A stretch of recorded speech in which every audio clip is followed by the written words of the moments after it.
In my final podcast episode about the Sandy Hook school shooting, I will be discussing the president at the time, Barack Obama's reaction and speech about the shooting. I will also be talking about the shooting in popular culture and media, such as film, art, conspiracy theories, and people who support Adam Lanza. First, I will be covering the reaction of Obama and his speech about the shooting addressing the nation. The speech occurred on December 14, 2012, the same day as the shooting. During the speech, he paused to cry, which some people accused him of faking it. Some of his notable quotes include, "I react not as a president, but as anyone else would, as a parent." The majority of those who died today were children, beautiful little kids between the ages of 5 and 10 years old. They had their entire lives ahead of them. Birthdays, graduations, weddings, kids of their own. Among the fallen were also teachers, men and women who devoted their lives to helping our children fulfill their dreams. This evening, Michelle and I will do what every parent in America will do, which is hug our children a little tighter and tell them that we love them. And we'll remind them how deeply we love one another. But there are families in Connecticut who cannot do that tonight, and they need all of us right now. In the hard days to come, that community needs us to be at our best as Americans, and I will do everything in my power as president to help. These are only some notable quotes from this speech, which was around 4 minutes long. He also issued a proclamation honoring the victims of this tragedy, ordering U.S. flags to be flown at half-mast until sunset on December 18th. 10 years later, in 2022, Obama wrote a reflection where he referred to the Sandy Hook shooting as the darkest day of his presidency. Next, I will discuss Sandy Hook shooting in popular culture. First is conservative political commentator Alex Jones claiming that it was a hoax in 2014, where he said that it was a false flag attack done by the government. He claimed that no one died and the victims were child actors. Overall, he claimed the shooting was staged. Because of these claims, Jones was sued by the families of the Sandy Hook victims for defamation. He was ordered to pay them billions of dollars, but is still in the process of doing that because he filed for bankruptcy. Years later, he admitted to his wrongdoing and acknowledged that the shooting was indeed real, and he has apologized many times for harming the families, although many people believe that his apologies were not genuine. Because of the conspiracy theories, people have taken things a step further and harassed people such as Gene Rosen, a man who sheltered children in his home during the shooting, with people claiming he was a part of a government cover-up. People have also stolen parts of the Sandy Hook Memorial, claiming it was a hoax. There have also been many other cases of harassment.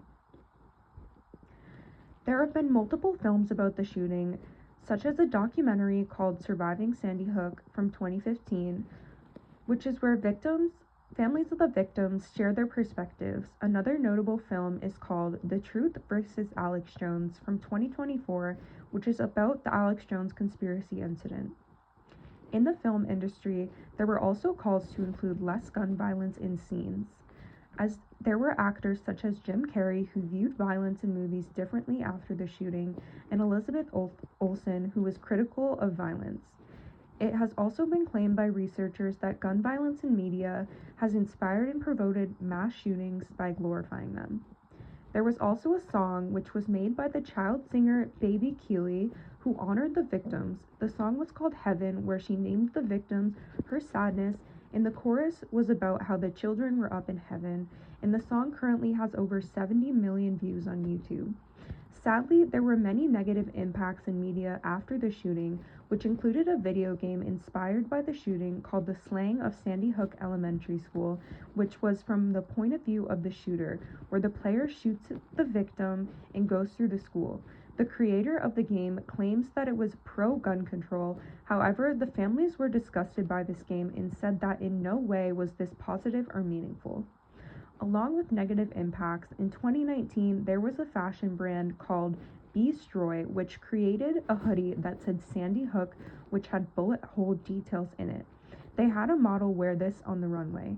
They also had similar hoodies that said Columbine, Stonemas Douglas, and Virginia Tech, which were other school shootings, and the Brandley was highly criticized for this move. There are also fans who are in support of Adam Lanza, the shooter. They have fan club communities on social media platforms such as Tumblr. There, they romanticized Lanza by making art of him and claiming that he was innocent. They also fetishize him and have specific terms such as Lanza-rexia, referring to his anorexia. They idolize him like one would do with a celebrity. There recently has been a murder plot which was inspired by the Sandy Hook shooting. In March 2026, 14-year-old Isabel Valdez and 15-year-old Lois Lippard planned to kill their classmate, who they claimed resembled Adam Lanza. They wanted to kill him as a part of a so-called blood ritual in order to resurrect Adam Lanza. They bragged about their plan to other students who reported them before the plan could be carried out, and they brought a knife to school and were both arrested. In 2013, Sandy Hook Elementary School was demolished and a new school was built. There was also a large memorial created to honor the victims. Overall, there has been many instances of Sandy Hook shooting impacting American culture and media, which has continued up until this day. Thank you for listening to my last podcast episode, and I hope you learned more about the shooting and the effects it had on the world.